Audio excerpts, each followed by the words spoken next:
अनुपमा का जीवन एक बार फिर से संघर्षों और तूफानों से घिरने वाला है।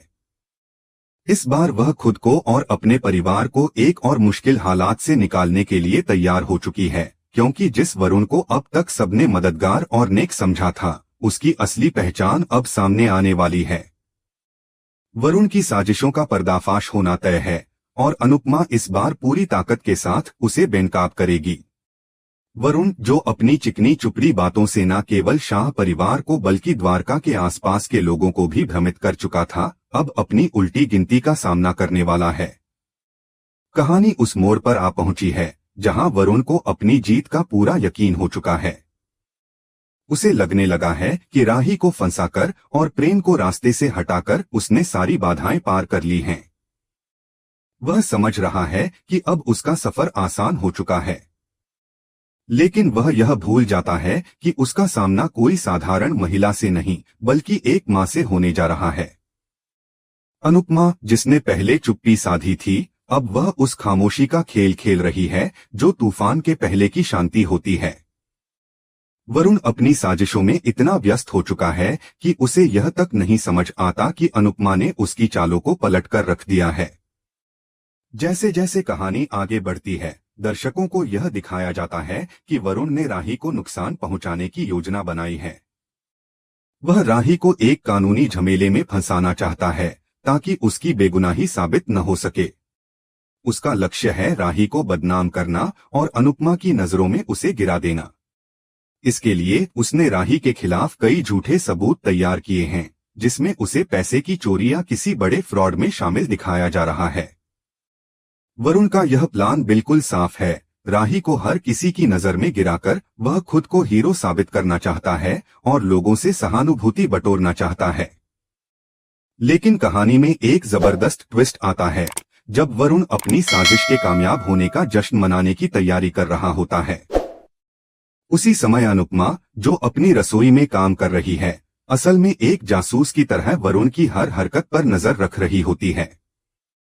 प्रेम, जो राही की बेगुनाही पर पूरी तरह से विश्वास करता है, इस पूरे ड्रामे में अनुपमा का सबसे बड़ा सहारा बनता है। जब वरुण राही को पुलिस के हवाले करने की धमकी दे रहा होता है और मोहल्ले के लोग तमाशा देख रहे होते हैं, तो अनुपमा बीच में आकर खड़ी हो जाती है। यह वह पल होता है जब पूरी कहानी का रुख पलट जाता है। अनुपमा की आंखों में आंसू नहीं बल्कि अंगारे होते हैं। वह वरुण को उसकी साजिशों का जवाब देने के लिए तैयार होती है। जब पुलिस राही को गिरफ्तार करने के लिए आगे बढ़ती है, तो अनुपमा की आवाज बिना किसी डर और बिना किसी झिझक के सामने आती है। वह पुलिस इंस्पेक्टर से कहती है कि गिरफ्तारी तो जरूर होगी, लेकिन वह राही की नहीं बल्कि असली मुजरिम की होगी, जो अभी तक सबकी नजरों से बचता रहा है। यह सुनकर वरुण की हवा उड़ जाती है। उसे समझ में नहीं आता कि अनुपमा ने उसके बारे में इतना कुछ कैसे जान लिया। अनुपमा एक डायरी और पेन ड्राइव निकालती है जो वरुण की काली करतूतों का पर्दाफाश करने के लिए काफी होती है। प्रेम, जो अब तक खामोश खड़ा था, अपनी वीडियो रिकॉर्डिंग पेश करता है, जिसमें दिखता है कि कैसे वरुण खुद राही के बैग में चोरी का सामान डाल रहा था। यह पल वरुण के लिए एक बड़ा शौक होता है। उसे समझ में आ जाता है कि अब उसकी साजिशें सामने आ चुकी हैं और उसकी सारी दंभ का हवा हो चुका है। लेकिन वरुण इतनी आसानी से हार मानने वाला नहीं होता। वह अपनी असलियत को छिपाने के लिए और भी गंदे तरीके अपनाता है। वह राही की छवि पर और भी बुरे आरोप लगाता है और यह साबित करने की कोशिश करता है कि राही कभी सही नहीं हो सकती। अनुपमा और वरुण के बीच की यह लड़ाई इतनी इंटेंस हो जाती है कि राही, जो अपनी मां से नफरत करने का दिखावा करती रही है, वह इस पल अपने आप को अकेला महसूस करने लगती है। वह सोचती है कि क्या फिर से उसकी किस्मत उसे धोखा देगी। लेकिन तभी अनुपमा अपना ब्रह्मास्त्र सामने लाती है। अपनी सूझबूझ और चुपके से जुटाए गए सबूतों की मदद से अनुपमा वरुण के असली चेहरे को पूरी दुनिया के सामने लाती है। जैसे ही पुलिस इंस्पेक्टर वरुण की ओर बढ़ते हैं, वह घबराकर अपना गुस्सा दिखाता है। लेकिन अनुपमा उसे उसकी सारी गलतियां याद दिलाती है। वह बताती है कि वरुण ने राही को इसलिए निशाना बनाया क्योंकि वह अनु की रसोई की जमीन हथियाने की साजिश कर रहा था। अनुपमा का यह कदम और राही के लिए उसका समर्थन हर किसी के लिए चौंकाने वाला होता है। वरुण अपनी हार को बर्दाश्त नहीं कर पाता और अचानक एक चाकू निकालकर राही की तरफ बढ़ता है। लेकिन अनुपमा, जो अपनी जान की परवाह किए बिना राही की सुरक्षा के लिए खड़ी हो जाती है, वरुण का मुकाबला करती है।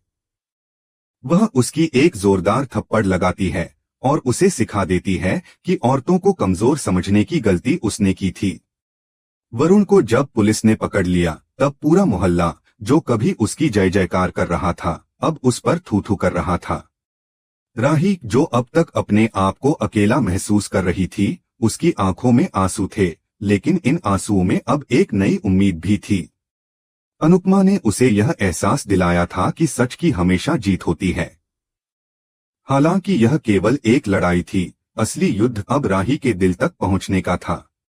एसजी सीरियल अपडेट्स ने बताया कि आगे आने वाले एपिसोड्स में दर्शक देखेंगे कि राही अब किस रास्ते पर जाएगी।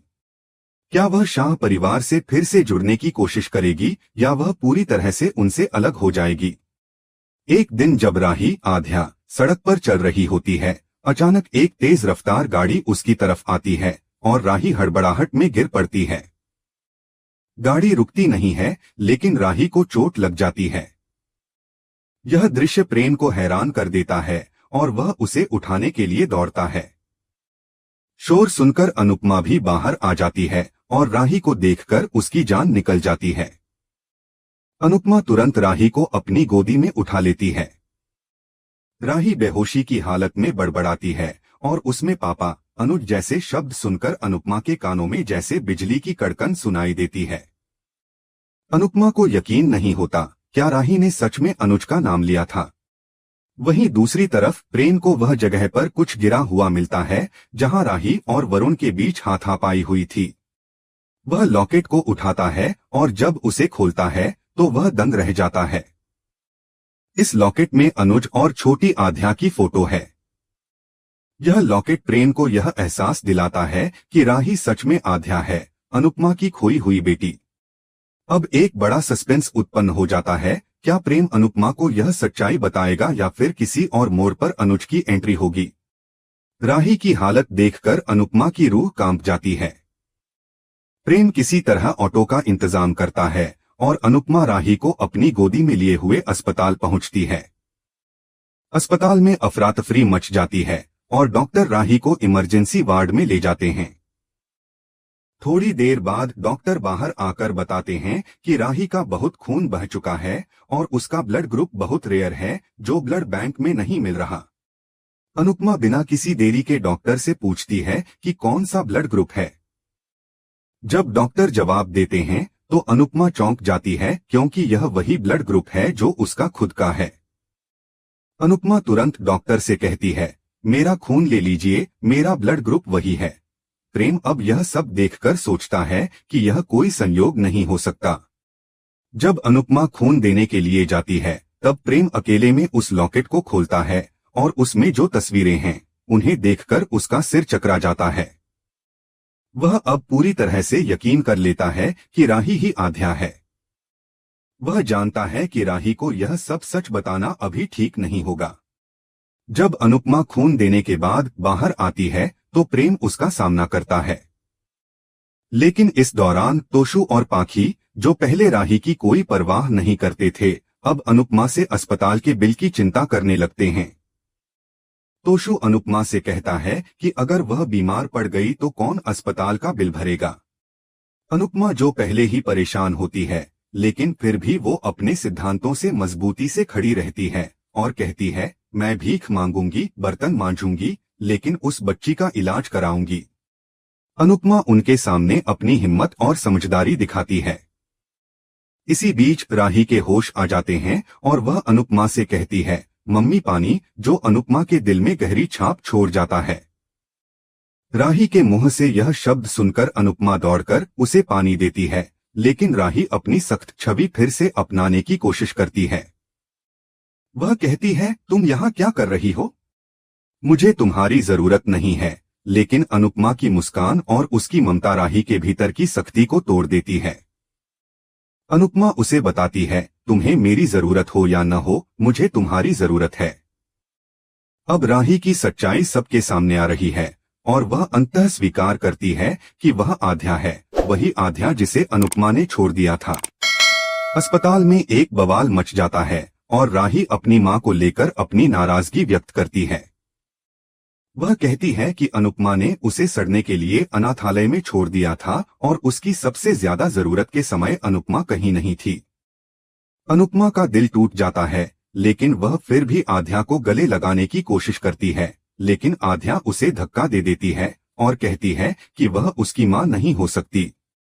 इस सब के बाद राही की तबीयत बिगड़ने लगती है और डॉक्टर उसे तुरंत इलाज देते हैं।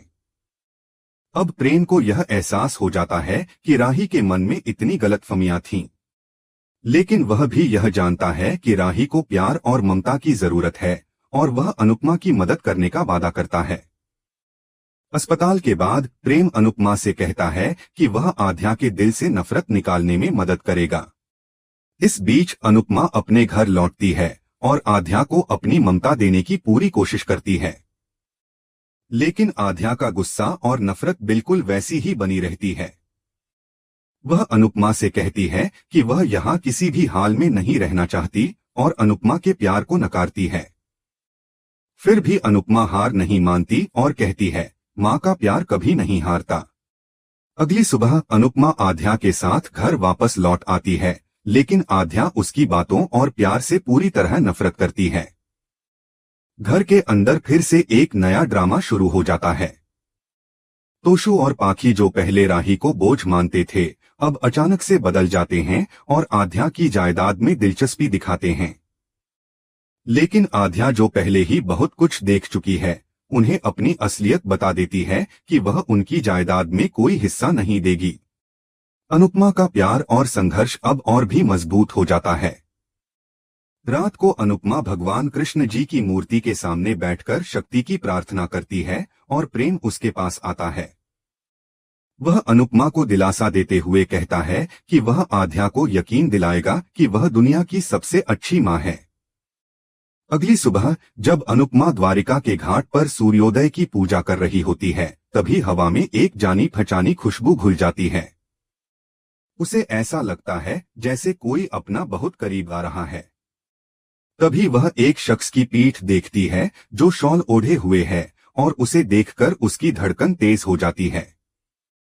वह तुरंत चिल्लाती है, अनुज, लेकिन फिर एक बस के बीच में वह शख्स गायब हो जाता है। क्या यह सिर्फ अनुपमा का वहम था या फिर अनुज कपाड़िया सच में वापस आ गए हैं? इस सवाल का जवाब अब आने वाले एपिसोड में ही मिलेगा। कहानी अब उस मोड़ पर आ पहुंची है जहां एक तरफ अनुपमा और आध्या के बीच नफरत की दीवार है, वहीं दूसरी तरफ शाह परिवार का लालच है और बीच में वह परछाई जो अनुपमा को अनुज का संदेश देने आई थी। क्या वह सच में अनुज था? आने वाले एपिसोड में दर्शकों को यह सब जानने के लिए इंतजार करना होगा। क्या आध्या कभी अनुपमा को मां कहकर गले लगाएगी? क्या अनुज अनुपमा से मिलकर उसकी मदद करेगा? इन सवालों के जवाब अगले एपिसोड में ही मिलेंगे।